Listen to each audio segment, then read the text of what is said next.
Salut, c'est Patrick. Salut, c'est Matt Pokora. Salut, c'est Santa. Je ne reste plus. Salut, c'est Soprano. Pour Diverto.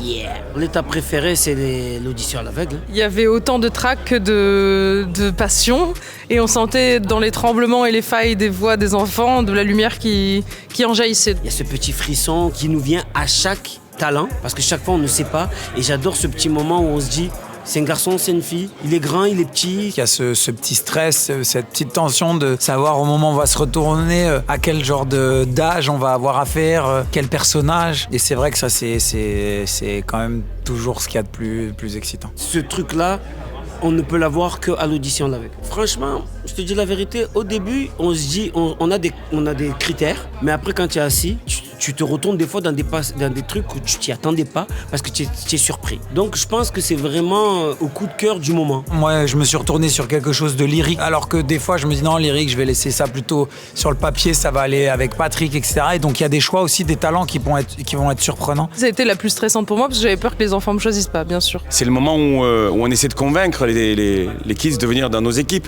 Après, ce sont des étapes plus compliquées parce qu'il faut qu'on fasse des choix. On doit quelque part en garder certains et dire on se revoit bientôt à d'autres, donc c'est particulier.